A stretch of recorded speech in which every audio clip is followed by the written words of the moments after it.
I'm Wing. I'm Jay. And I'm Stargate Pioneer from the Starling Tribune, a podcast member of the Gonna Geek Network. Just like the one you're listening to now. The opinions expressed are those of each individual. Check out all the other podcasts at GonnaGeekNetwork.com.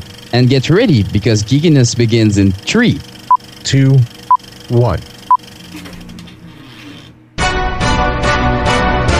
You're listening to Crimson Comet, a fan podcast about the TV show dedicated to the Scarlet Speedster himself, CW's The Flash.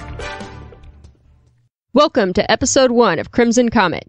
This week we'll be discussing The Flash, Season 1, Episode 1, City of Heroes. I'm your host, Haley, aka Awesome Engineering Girl. I'm John, aka Lobster. And I'm Will, a.k.a. Rum Daddy. This is our first podcast, and the website may or may not be ready when you're listening to this, but if it is ready, it's at crimsoncomet.com. We have a Twitter account, at Crimson Podcast, a Facebook page, Crimson Comet Podcast, and we have a voicemail line, 423-FLASH-53. That's 423-352-7453. And if you haven't figured it out at this point, this is a podcast about the Flash. Whoosh. Whoosh, whoosh. But it's not a red streak. It's what, a gold streak? It's streaky. It's streaky. Just as long as it's not a brown streak. Oh, that'd be Trey bad. Nobody likes that. Well, and we figured since this is our first podcast, we'd let you guys know a little bit about us. I'm a co-host of a few other podcasts on the Gonna Geek Network. Legends of S.H.I.E.L.D., which is about Agents of S.H.I.E.L.D., and Gallifrey Public Radio, which is about Doctor Who. I've also guest hosted on an episode of Starling Tribune that may or may not ever be released. Ask Wing about that. I'm a science geek, sci-fi and fantasy geek. My comic exposure has mostly been Marvel Comics up to this point, but I plan on changing that in the near future. So, we'll see. You'll have to make some recommendations for me, Lobster. Will do. I'm more of a Marvel guy too, so I don't know why I'm on this podcast, but I'm ironically enough also the co-host of Gotham Nightline, which is a Gotham themed podcast on the Gonna Geek Network, the new show Gotham that's on that other network, Fox. And I'm also the co-host of Art House Legends on the Gonna Geek Network. I've done a couple other podcasts in the past. I've been a guest on the Nerdy Dirty, Quantum Tavern, and Video Game Construct. Like Haley, I'm a comic book nerd. I am more of a Marvel guy, but I'm getting more into DC Comics as I'm podcasting about them. And I'm actually a historian by trade, so that's kind of where I come at things. I don't know if we'll see any time travel on The Flash, but here's hoping. I could talk to you a lot about Sleepy Hollow. Oh yeah, we had a big discussion last night on my podcast, The Small Scream, about Sleepy Hollow and its historic and its big nose. It's where it gets history wrong and occasionally where it gets history correct. I'm Will. Makes history fun, right? Oh, I'm sorry, Will. Go ahead. Yeah, that's all right. No, I'm Will, aka Rum Daddy, and I co-host another brand new podcast on the Gonna Geek Network called Small Screen, like I said earlier.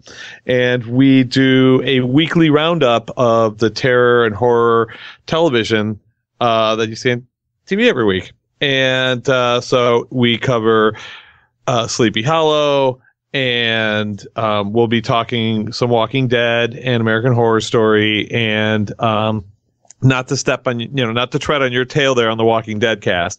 And a few other things as they come up. We're going to be covering Hannibal, but that's not until the spring, and the new NBC show Constantine. We're going to be covering all those. So it's pretty much a weekly roundup of everything we've seen. So be looking forward to that. And we'll have our website up when I get it fixed too.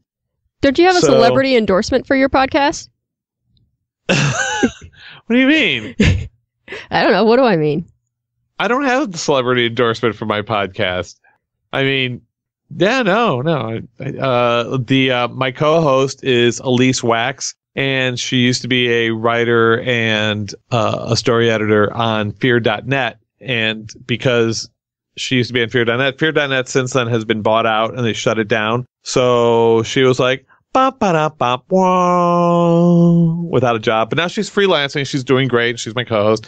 And on occasion, we will be able to get some guests and be able to interview a few people. Last week, was it last week or the week before? She got to interview Kevin Smith for Tusk. Of course, unfortunately, we couldn't have him on our show, but that was exciting. That's cool. Yeah, and we threw the names by him of what the podcast would be, and he actually loves Small Scream, so hopefully he'll end up being a listener. Nice. Okay, so we've talked a little bit about our comic background. How much do you guys know about the Flash going into this? Not a lot. I know probably as much as I did about the Green Arrow. So, and I liked Arrow. Oh, I love Arrow. Yeah. So I guess that's a good thing. My connection with the Flash is that when I was a kid, I had Flash pajamas. They were like the full bodysuit pajamas. And I'm picturing it now. Yeah, you can see it, I'm sure, in your mind's eye. So, did it have a flap? It had a flap. I don't want to go into any further detail about the nature of the flap. But yeah, so I had Flash pajamas, but so I kind of like knew who the Flash was. I didn't really read the comics, but I was kind of familiar just from general like books up. Like I would read books about comics, and they would like be like, oh, well, these are all the DC characters, and here's the Flash, and here's the Green Lantern, and those were the kind of the two that I really liked from like the DC comics that I knew as a kid. And so I like the concept of the Flash as a character, and there's been a couple different ones through the years. So it's kind of neat that they're doing sort of the more like Silver Age Flash interpretation, which was Barry Allen. Mm-hmm. I think that's kind of neat. Yeah, over the last couple years, Marvel DC has been putting out those direct-to-video movies, animated movies. And I've seen a couple of those, and I've enjoyed those that have had the Flash in them. Flashpoint Paradox I thought was really good, but that's about it. Yeah, I've been watching more of like the Dark Knight Batman cartoons that they've been putting out that you could catch on Netflix and whatnot that they put on DVDs, and those are really great. My comic book background when I was a kid was actually a lot of DC, but it was, the tentpole. So it was like Batman, Superman, and not much else. Then later I started, and I was still a kid, why I like horror, I started reading creepy and eerie and all these other really dark horror comic books that I started getting into. But as far as superheroes, it was always Batman, Superman, and some of the other that I'm having a hard time remembering, because as we know from other podcasts that I've been on before, what is it, Haley? I'm old. You drink, you forget. Yeah, I'm old, I drink, I forget. Not for nothing do they call him Rum Daddy. Exactly. Has anyone seen the 1990 Flash TV show? Or seen any clips of it? I don't think I have. Oh, I saw it. I've only seen clips. Really? It was terrible. I bet. It was terrible. It was about as good as the 1980s Captain America TV show. Yeah. Which nobody remembers. I wasn't alive for that, so... Shut up, Haley. I was probably a toddler, I'm guessing. I hate the both of you. Now you can kind of figure out our ages based on that. I think it's kind of cool. This is like the first time that we've had a costumed superhero show in a while. And I mean, obviously Arrow's been on, but he's not technically a superhero. He doesn't have superpowers. You have to go back to like, I don't know, how far back do you have to go to find a costume superhero show that really was on live action? Yeah, that was live action on mainstream TV. You almost have to... Greatest American Hero. Yeah, you'd have to go back to like that or the Flash show, because Heroes, they had powers, but they didn't have costumes. No Ordinary Family, they didn't have costumes. So there's been like super powered shows. Even Smallville shied away from tights. Yeah, I think you can really trace that back to X-Men, like when they decided to put everyone in leather instead of putting them in, I was just going to say costumes. That. Spandex, yeah. Yeah, leather, everyone followed suit. Yeah, leather is today's spandex. They're putting everyone in leather. I mean, even the Flash's suit, I know it looks like it's leather. It has that like leather quality to it. It's like an advanced poly something or other material, Will. It's obviously, I know can't you tell by looking at it? Duh. It's almost like a naga hide. That's going to be a very stinky, sweaty suit. Yeah, right. How many Nagas had to die to bring that suit? But yeah, that shit doesn't breathe. I know. I remember the 80s when I had a pair of pants. Wait, did I say that out loud? But I think it's really cool that the show creators are embracing that, and they're like, okay, we're going to have costumes on the show. We're going to call him the Flash. He's going to be a superhero with superpowers, and we're going to have other villains that have powers, and we're going to introduce all this stuff. And Arrow has kind of like dabbled in that, but I feel like it's so cool to have a companion show that's really going to embrace that. Yeah, I feel like Arrow was like, we're going to be a serious drama and then occasionally go camp, and The Flash is going to be kind of camp and occasionally go serious drama. You think? Yeah. I don't know if even camp is the word for it, because I didn't really get a sense from the pilot that they were going like camp humor. They were just going like good-hearted humor. Yeah, maybe camp's not the right word, but it's going to be a lighter show than Arrow is. Yeah. But it's the same. I mean, it's basically the same team, right? The creators and producers are the same, pretty much. Even I think probably at the top it's the same, but then as it trickles down, it's different writing teams, different directors, all that stuff is going to be different. Yeah, there's no way they could produce 2 1-hour episodes every week.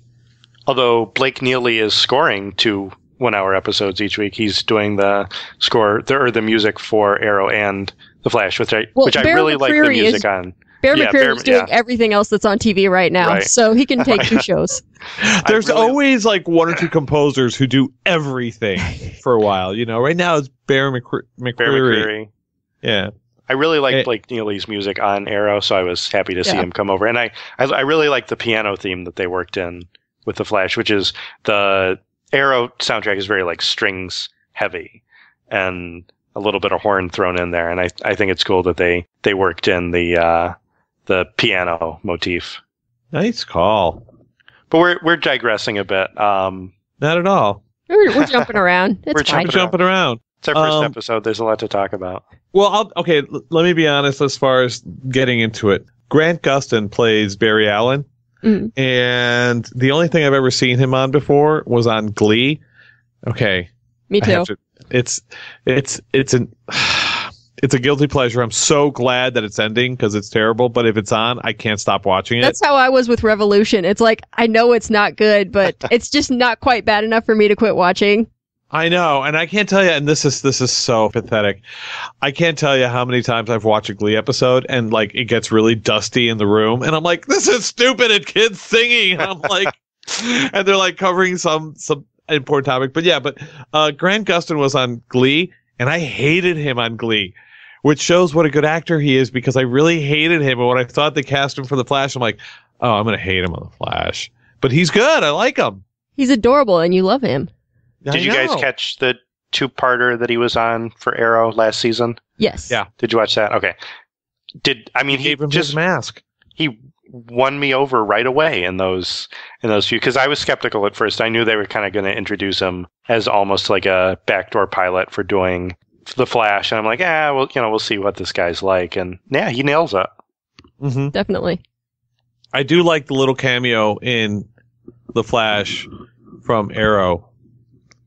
It was kind of like an introduction for, hey, we're giving the green light for this. No pun intended. Nice. I do like when he takes off. Both of them are like, cool. Cool. I know it's super cheesy. I know Mutual it's really, Admiration really Society.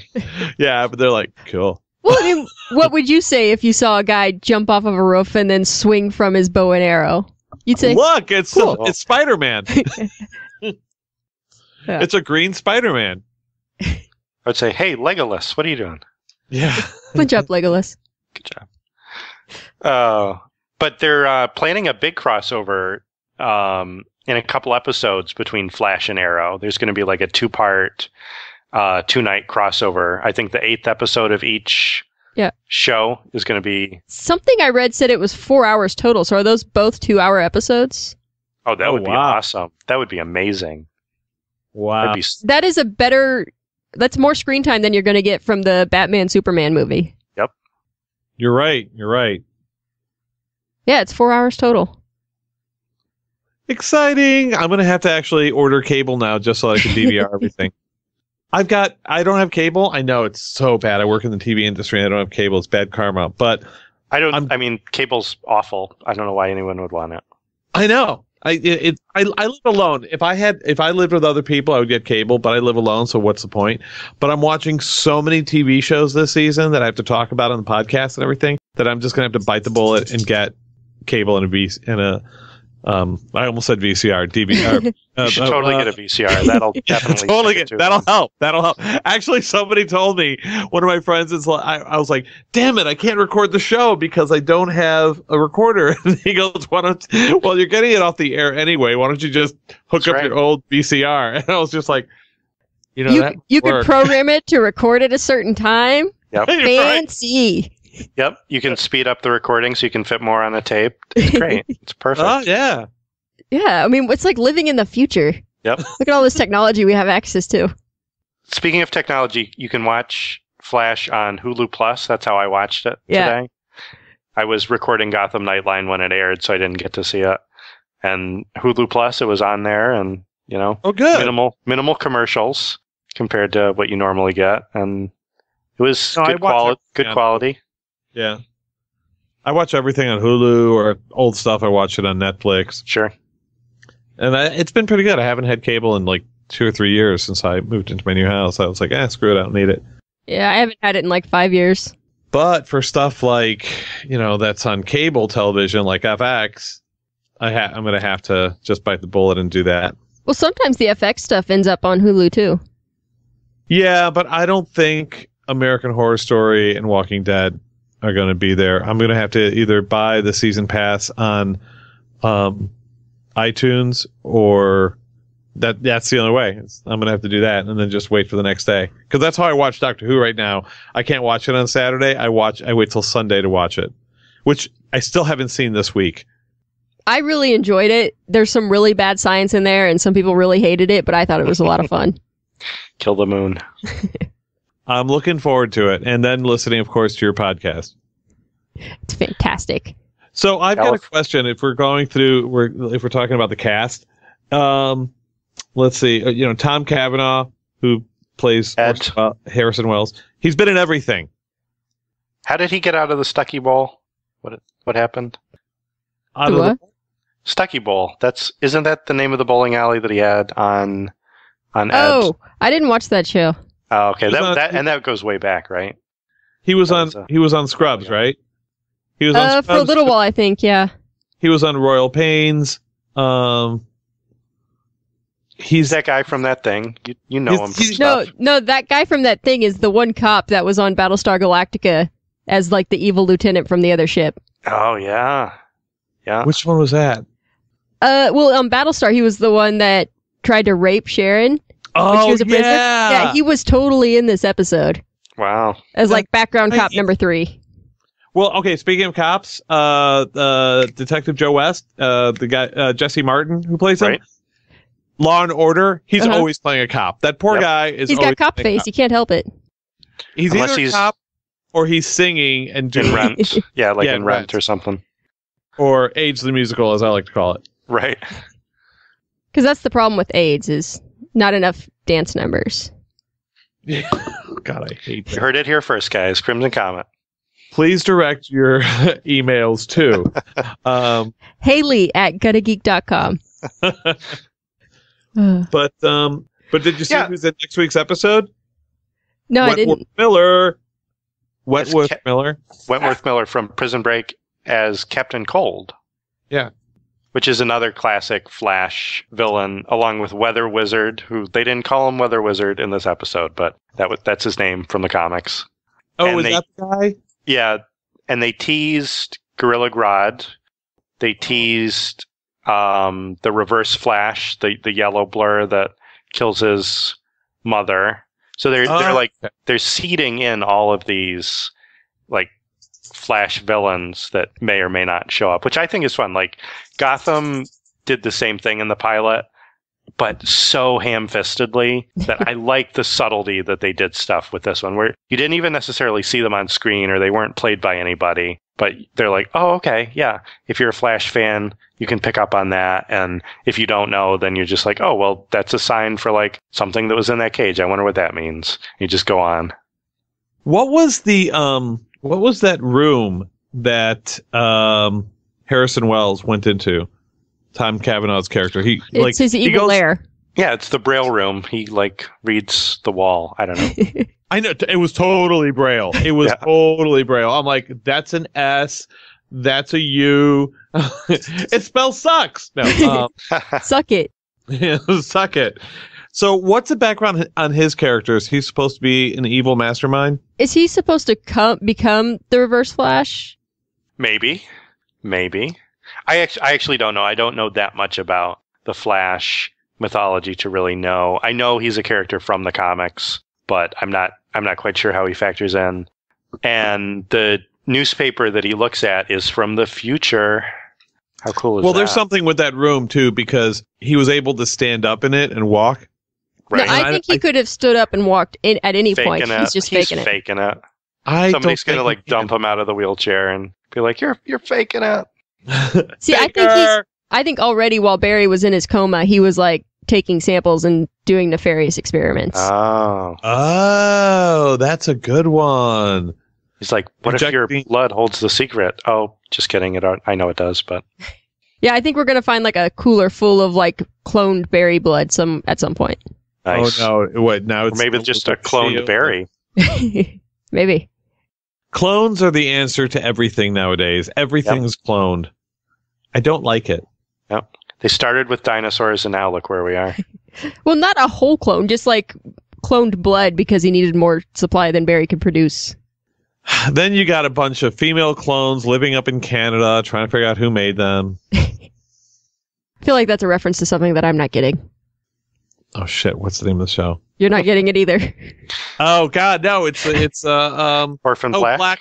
Yeah, Orphan Black. Oh, okay. I got you. Orphan Black reference. So I did like the cast of the show. The two assistants, they were a guest star in an episode of Arrow, right? Yeah, at one point they turned up in Arrow kind of to introduce them. Oh, that's right, because Felicity had been visiting. That's right. She needed something from Star Labs. I think it was the serum to fight the super soldiers at the end of the season. Yeah. And that's right. I really like everybody that they cast in the show. They're not a lot of people that I recognize from other stuff, which I'm cool with. Like, I didn't recognize really that many people from Arrow, but they're all quality actors for the most part. So I think it's promising. It looks promising. They're already working in like 3 different love triangles. So I didn't like the way they kind of just dumped Caitlin Snow's backstory, though. Like, I get that it was supposed to be like, you need this information going forward, but the way they revealed it felt a little forced. Like, my fiance's dead. Yeah, it was just kind of like, here, I'm going to put this right here and walk away from it. Here's the info dump. Yeah. Yeah. I wish that whoever did the casting on Sleepy Hollow would have done would take lessons from these people. Because some of the people cast on that show are so unbelievably flat and just awful. I don't even know why I went there. But Are you hating on Orlando Jones? No, I love Orlando Jones and the guy that plays Ichabod Crane. It's the female lead who is she's like a black hole when she's on. That's racist. Careful. I didn't mean it that way. She sucks the life out of every scene. So I like her. I don't know if I like her sister as much. Yeah. See, I like her sister better. Okay. See? I think her sister has more dimension. I think her line delivery, the female lead, her line delivery is just flat and I'm repeating the words that were written in the script. I had the same issue with a couple of the actresses in Arrow, especially the first season. Like, it was just almost painful to watch, like Thea and Laurel, like, do their lines. They're terrible. Yeah. I was like, ooh. I think Thea's gotten a lot better. Yeah, it's gotten way better in the second season, but the first season was rough. Oh, the first season was really difficult to get through, and then the second season, I just, like, power watched it. But everyone was so pretty. Yeah. And that's the thing with like a CW show sometimes is like when I watch a CW show, I'm like, yeah, they cast you because you look the type. Yeah, and if it makes it past a first season, like they can usually get it together. They get better, yeah. Mm-hmm. But this one, I didn't have any complaints in terms of the acting quality. Although I mean, I felt like you didn't get as much time with some of the characters, but they've got time to expand on that. I mean, it's only the first episode. Let's see where we go. And I think this, as pilots go, this was a solid pilot. I think if you stack it against the Gotham pilot, it's definitely more fun to watch. Yeah, I would say so. And I really love Gotham, but this is different. It's got more life, more fun. And they did something that Gotham, I think, would have benefited from. Is this was like an extended pilot. I think it was like maybe 5 or 6 minutes over the normal running time for a show. Yeah, something like that. And I think like you would have had to cut maybe the scene with the dad at the end, or you might have had to cut the scene where he meets Arrow, or he has kind of the heart-to-heart with the girl telling her that he, I'm a guy and you're a girl, and sometimes, and then she kind of like steers it in a different direction. So you would have had to cut, I think, one of those scenes. I don't think they would have cut the Arrow bit because that was because that's bringing in viewers. Yeah, that's bringing in viewers, but they would have had to cut one of those other like character development scenes, and I think that the show benefited from that. It made it much more balanced, and I think like we talked about on Gotham Nightline, like the pilot of Gotham, you could tell it was like an hour and a half, and they had to cut it down, and it just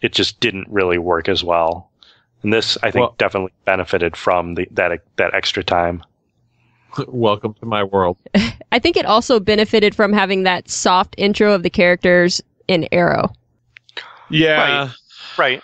And I think, I mean, I'd be interested to hear from our listeners who maybe haven't watched Arrow because they weren't really into it, and coming to The Flash, how they feel about that. Like, I felt that The Flash gave us enough to buy into the characters without really needing to know them ahead of time, although they did mention, how was your trip to Starling City? And of course, Arrow does show up, but I felt like it didn't lean on it too much. Yeah, you didn't need Arrow to get this, but if you had it, there was more there. Right. And I think, frankly, if they don't make the connection, they're leaving money on the table. Just like I think DC is doing with their cinematic universe. Like, you have a developed Flash and Green Arrow, but you're not going to use them in your Justice League movie. Okay. Well, didn't DC say that they're not going to integrate the cinematic universe with the television universe? Yeah. Yep. Because their loss. It's really not working out for Marvel, right? Yeah. Yeah, I know, right? They've only made $7 billion from their movies so far. Sure. But the difference being, we were talking about just now about how The Flash was lighter and more fun than Gotham, and they're both DC franchises, but I think that DC wants everything to go more Gotham for their cinematic universe, more dark. Didn't they say no jokes? They were like, for the movies, pretty much that's the policy, no jokes. Yeah, let's see how that works out for them. Yeah, I mean, there are definitely beats of humor or attempted there are beats of humor or attempted humor in Man of Steel, in the Dark Knight films. Like there are jokes in those films, but I don't know if necessarily it's like a no jokes thing, but I think they're a little bit uncomfortable with red spandex. I think that's maybe more like, well, you can't, what do you mean you want to have somebody just run around in a costume and fight crime? That's silly. He needs to be in like a high-tech $1 million combat suit, or it has to be like some Kryptonian family crest or something like that. It can't be just like something he made like Spider-Man out of. Look at the heroes. Look at the tragic heroes in DC versus the tragic heroes in Marvel. The tragic heroes in DC, everyone's parents get killed. Everyone loses their parents somehow. They all get killed. And they spend the rest of their lives and their career hung up on the death of their parents. So no one's ever smiling and really having a good time. Whereas like in Marvel, you got Tony Stark, who, was drunk half the time. And parents dead, but he was partying it up. He was having a good time. Spider-Man's parents are dead. His uncle died. His aunt's always on the verge of dying. Parents dead. That's true. Yeah, you're right. It's a trope. Scott Summers, parents dead. Yep. They're all dead. Parents dead. Thor, So Odin sleeping sometimes. It was a really stressful nap. Yeah. The DC heroes are hung up on just self-torture. I mean, I think there's angst. There's enough angst to go around in comic books. Like, you can point to the X-Men in a world that fears and hates them. You know, there's plenty of angst there. And I think one of the things that I always kind of liked about the Flash is he seemed like one of the least angsty of the superheroes. Like, even in the comics, he is always kind of cracking jokes, and he's much more lighthearted in terms of, you know, his demeanor. So I think that that's something that they can draw on with this show. And if they do the kind of stories that Arrow has done fit that character, kind of the dark and brooding stories, but if they can do similar quality of work with the Flash, but in a lighter tone and maybe just more fun visually to watch, I think that'll be good. Because at a certain point when you're watching an episode of Arrow, they all start to look the same because it's always night and there's usually a car chase and a fight on a rooftop and arrows flying around. But they can do so much with the Flash's, just his abilities.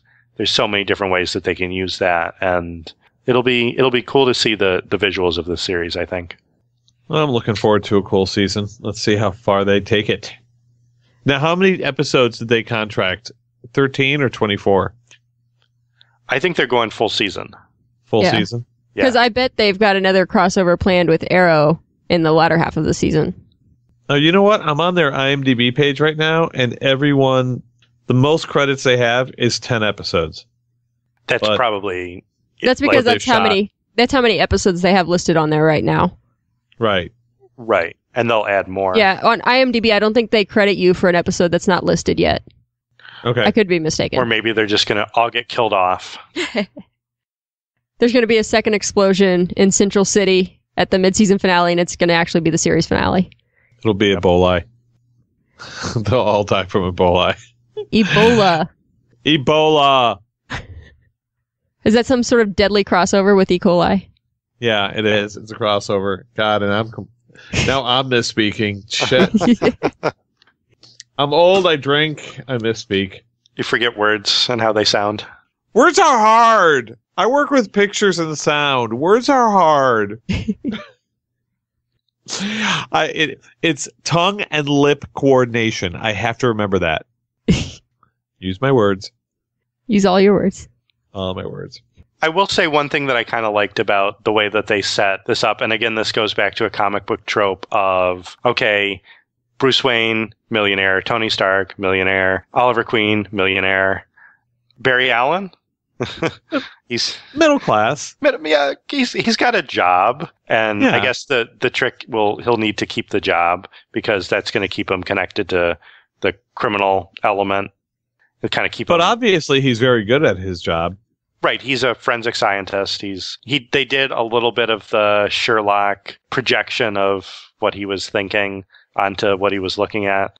They did that. I thought that was a nice touch. I don't necessarily know if they needed it because what you saw, then he just turned around and said it. But I think it would have been cooler just to have him we're looking at a pile of dirt and he just turns around and goes oh, that's what this is. And then you totally don't believe him until they actually do find the car. Yeah, I don't know if that's something they're going to stick with for the whole season, or if that was just the thing they tried in the pilot.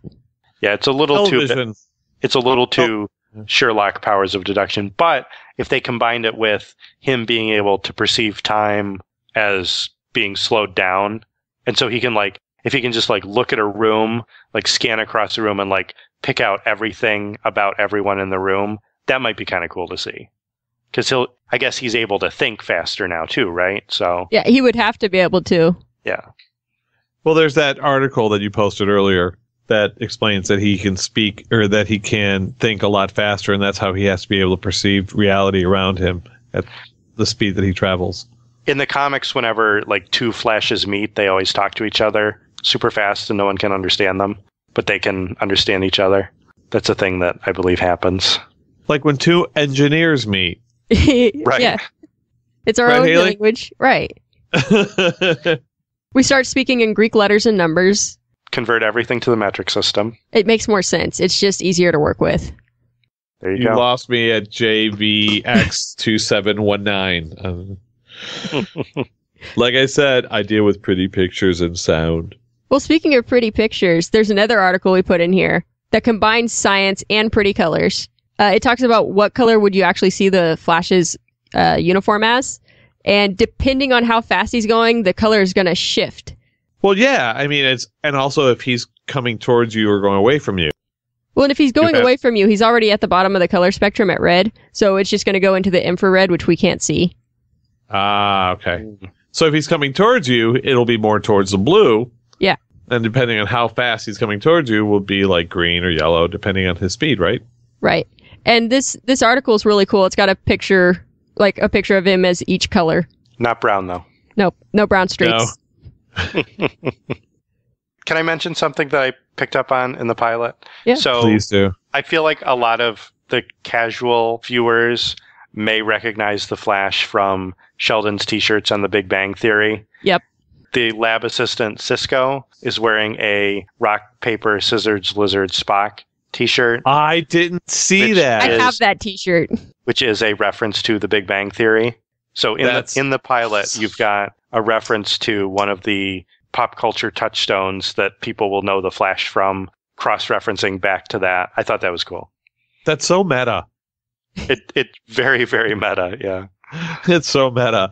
It's a reference loop. If that's an indication of just how sharp the producers on the show are, I think that's good, that they can pick up on that and make reference. We also got a Lady Gaga reference at the beginning.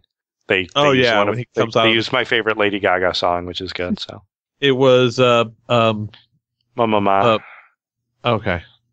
Poker Face. Poker Face. I do like that song. Yeah, it was when he was coming out of the coma. 9 months later, he's coming. Gestation, but he Right. he comes out of the Did we have any more symbolism there? yeah. So he comes out of the coma, and the first thing he hears is Lady Gaga. I don't know Which what that says. I guess just the timeline. So he appeared on Arrow kind of in the mid-season. So that was the beginning. Then he went back, got in the coma, was there for 9 months, and now he wakes up and he's in the present of both the Flash timeline and the Arrow timeline. Yeah, right? it's so they don't have to be telling stories in the past on Arrow, right. or what right. would be in the past of Arrow. Right. Now, if I remember correctly, in the episode of Arrow that he was in, you see him go back home Right. and you see him get hit by lightning, but you don't know what it is. Right. Yeah, That's you at the end. you yeah. see the accident, and then Felicity goes and visits a couple times, but Yeah. we don't see anything else from him really. And in fact, the entire first half of the second season of Arrow, every time the TV's on, they're talking about the Star Labs particle accelerator. So they've seeded that through as well. Look at you with the eagle eye. Yep. I think originally he was supposed to wake up from the coma and appear again in the finale of Arrow, but then they Right. went ahead and greenlit the pilot. Yep. And they did the dance of joy because suddenly they got their own show. Yay, we all get work. They all bought their homes up in the In hills. Vancouver And cars. or wherever. Vancouver. Oh, you're right. They're in Vancouver. Yep. Actually, they probably got new cars. Yep.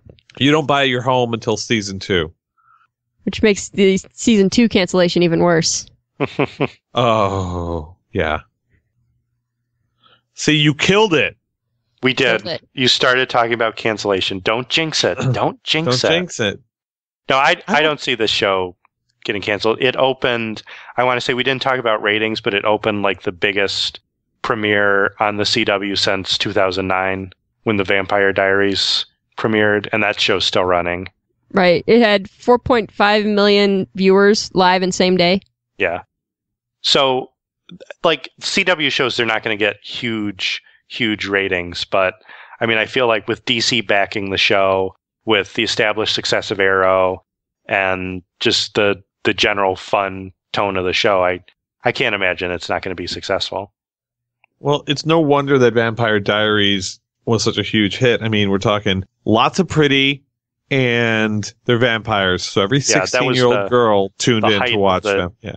Twilight, True Blood, epoch. Well, right now we're in the high point of superhero stuff. So Yep. Right. So it should be good. I mean, I'm thinking 2 solid seasons out of it, probably 4 or 5 at the least. For Yeah. sure. Yeah. That sounds about right. I mean, we've got how many comic book shows on TV right now? If you count The Walking Dead, Arrow, Gotham, Agents of S.H.I.E.L.D., Constantine. Well, and they've greenlit some other shows for some other like there's supposed to be a Supergirl show, I think, on CBS. Supergirl, Teen Titans on TNT, maybe. Yeah. And then Agent Carter is coming over the winter break. Yep. And still no Wonder Woman. They're going to do a movie. They're totally going to do a movie at some point, maybe. They haven't announced it yet. I know. She's going to be in the one with the Thing with Ben Affleck, and yeah, she'll be in that, but she's not going to get her own. I think Sony's going to be the first one to get a female superhero movie out. With who? Well, they've just announced that they're going to do one of the Spider characters they have the rights to by 2017. Yeah. Oh, the one. Okay. Which I wonder they've.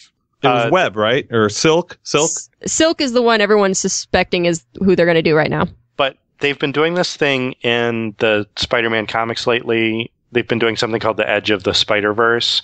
And they have an alternate reality in which Gwen Stacy becomes Spider-Gwen.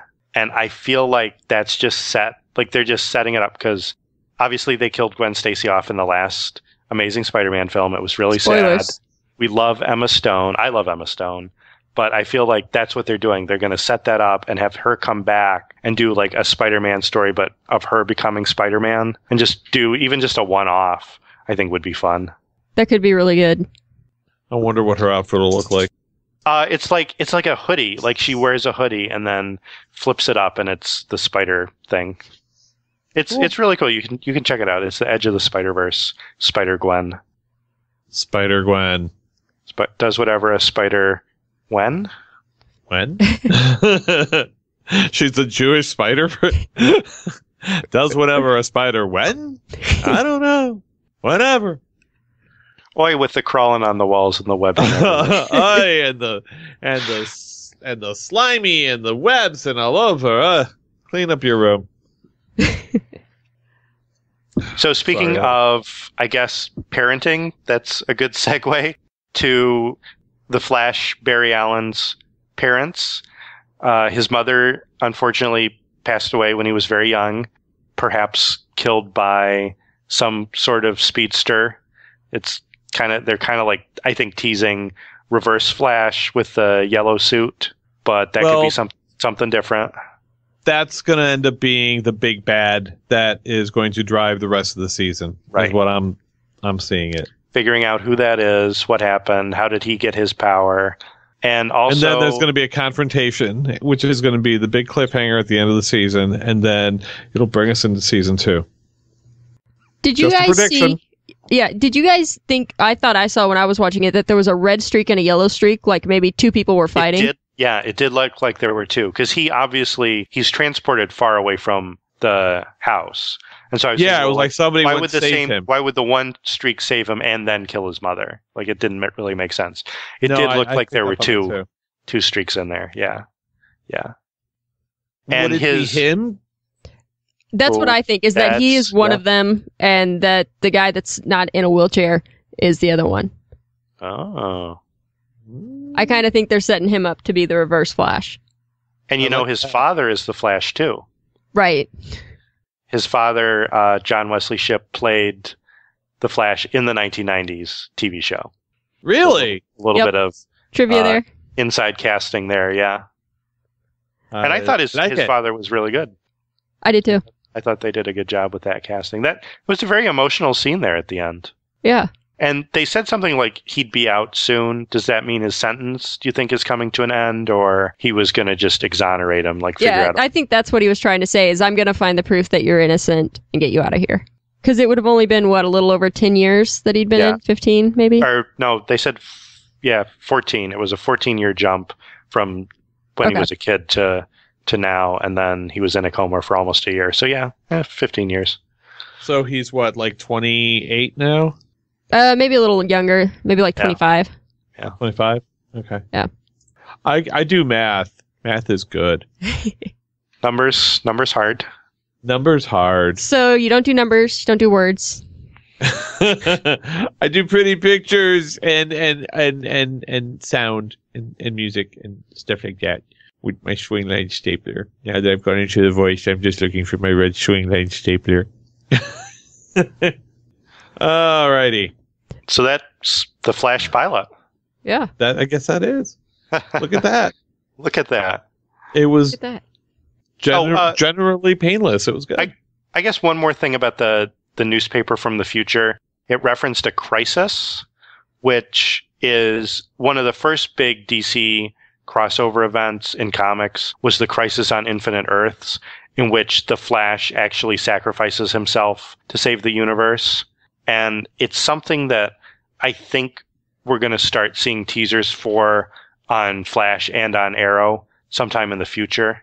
So I wonder if that's maybe where the producers are heading, knowing that, I mean, it's kind of like teasing Thanos almost in the Avengers, right? Like the Infinity Gauntlet saga and Crisis on Infinite Earth occupy like the same space in terms of like the first like big mega crossovers in comics for the respective publishers.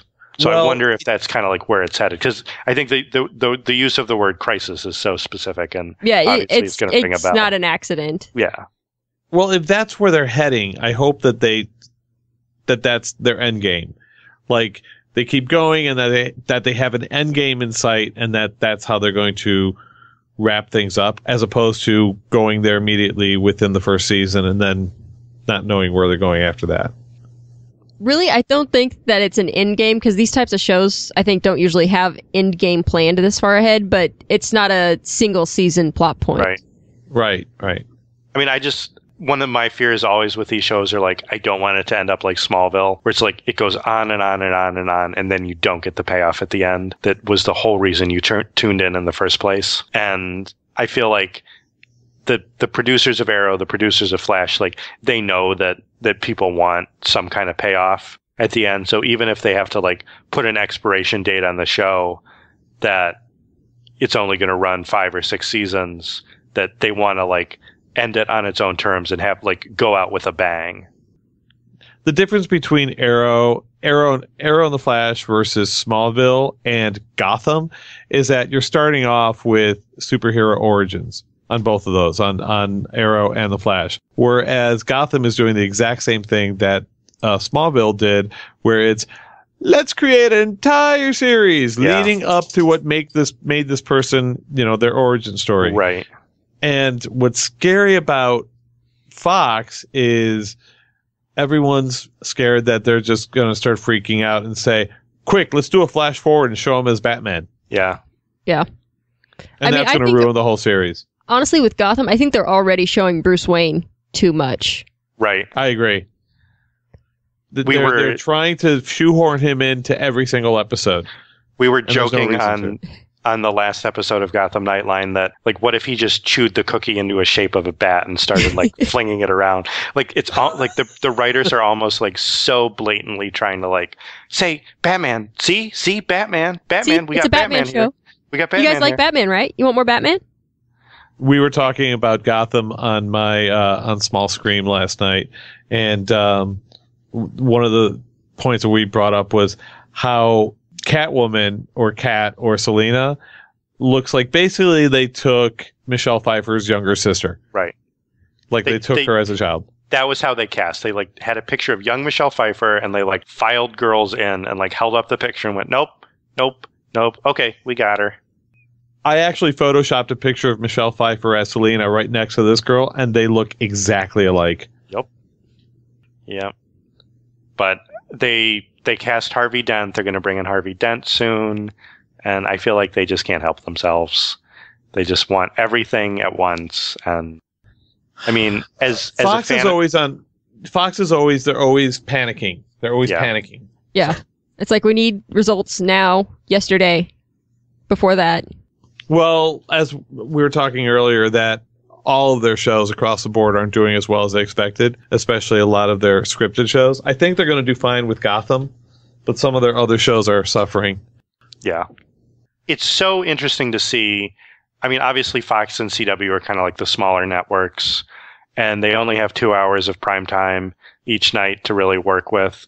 But in terms of like the faith that they're putting in these IPs, you'd think that Gotham would be willing to to be like, okay, let's just let things kind of develop naturally, and we're going to bank on the fact that people are going to tune in because they eventually want to get to Batman, and we're just going to let things happen, space it out so we've got enough ground to cover. Instead, they're like shoehorning everything into like the first couple episodes to show all that. Whereas like I feel with Arrow, they didn't get to doing the Red Arrow or Black Canary or all of that stuff, even until like the second season. And with Flash, I feel like they're going to take their time bringing in these new characters and the villains that they tease just in the pilot. Like they're going to take their time with that and space it out and just let the characters develop on their own and let that drive the story instead. It's just interesting. It's a much smarter way of doing it. Yeah, I felt like everyone they introduced could be somebody, but they're not going to turn into a caped hero in the first season. Exactly, yeah. Yeah.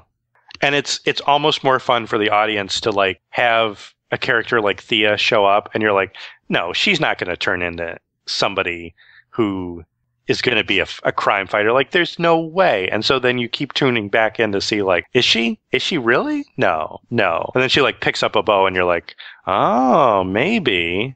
I think that's more fun than like, hey, we've got Poison Ivy over here. This is going to be Poison Ivy. Just you watch. Yeah. Hitting you over the head of, look at, we're giving you all the villains right now. Yeah. Oh, but we're going to hold off on the Joker because that's the big reveal at the end of season 1. Ooh. Yeah. I don't know. We'll see. Ooh, only if they bring in Mr. Freeze. With the bad writing. They could totally do Freeze. Because he's like way older than Batman is anyway. So, I mean, he could already be an established scientist at this point. But he's always written with the really bad puns. Not in the animated series.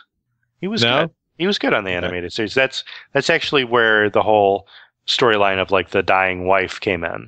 That's straight out of the animated series. Copy. Copy that. So anyway, Flash, good start. Yeah, I'm definitely looking forward to seeing what's going to happen next, which is a good place to be in after the pilot. Yeah, I'm excited about it. There's so much TV. How are we going to find time to podcast about all of it? Oh, yeah. Tell me about it. Definitely look to Gonna Geek for podcasts about all of your favorite sci-fi shows, especially the comic shows, because we've got them covered pretty well. And some of your horror shows. Yeah. Well, we've got Starling Tribune, which is our Arrow podcast. We've got Gotham Nightline that I'm on about Gotham. Legends of S.H.I.E.L.D. that Haley's on, which is about... And Will, you were on at one point too, right? I was on it at the beginning. Beginning. And I've guested on Gallifrey Public Radio and on Legends and a few others, yeah. And we've also got The Walking Dead Radio Free Woodbury, which is the Walking Dead podcast. And Walking Dead comes back like this Sunday. So they're going to be start doing new episodes soon too. See, that's another one that I have to watch for small screen because we're doing a roundup every week. So tonight I've got to watch American Horror Story, and Sunday I've got to watch it. Is that already this Sunday, Walking Dead? Yep. Oh, for great sakes. I know, the TV came back like a week ago and I'm already behind. No kidding. Yeah, I'm just going to have to order cable and bite the bullet on it. Get that VCR. Save up and buy that VCR. The DVR. Yeah, I got to get that CV. I actually do have a VCR somewhere in the house, somewhere. Yeah, what do you need a DVR for? One day I'm going to convert everything to digital. One day. Why? It's a lot more like home movies and stuff, not like, VHS copies of Howard the Duck, We watched Howard the Duck a few weeks ago. I cannot recommend it. I'm so sorry. I am so sorry. It's the worst movie Steven Spielberg ever made. It's just horrible. And when that was the shawarma at the end of Guardians of the Galaxy, I was so pissed. See, I hadn't seen it yet at that point, and I was like, oh, that's kind of funny. Howard the Duck, it's kind of a side character that's not really serious. And then after seeing the movie, I'm retroactively pissed. Thank you. Because I'm like, you wasted my time and you wasted precious screen time for that. You could have done anything. Well, like and that. Not to mention, like, you sat there for another 15 minutes waiting to see it. Yeah, that's what I meant. You wasted my time sitting there. Ugh. And then I went to see the movie again with friends who hadn't seen it. And I'm like, I'm spoiling this for you. At the end, it's Howard the Duck. And they're like, no, I want to see it. And then they saw it and they were like, oh yeah, that sucked. I enjoyed it. I like Howard the Duck from the comics, not the movie, but the comic book character of Howard the Duck is good. I haven't gotten there yet. I feel like we should end the podcast on me sticking up for Howard the Duck. Okay. I think we should. This has been Crimson Comet Episode 1. Until next week, I'm Haley. I'm Lobster. And I'm Rum Daddy. Bye. Back in a flash. So long. Thanks for listening. If you want to leave us feedback, you can find all of our contact information at crimsoncomet.com. Find us on Twitter at Crimson Podcast or Facebook at facebook.com/Crimson Comet Podcast. Leave us a voicemail at 423-53. That's 423-352-7453. The opinions heard on this podcast are those of the individual host and do not represent Gonna Geek. The podcast is not affiliated with DC Comics, Warner Brothers, or the CW. No infringement is intended. The music heard is by Kevin MacLeod of Incompetech.com. Should we have a cool thing like we'll be like, we'll see you in a flash. Back in a flash. Back in a flash. I like that. I don't know if you know this, Will, but John O'Lobster is my brother in Terrible Puns.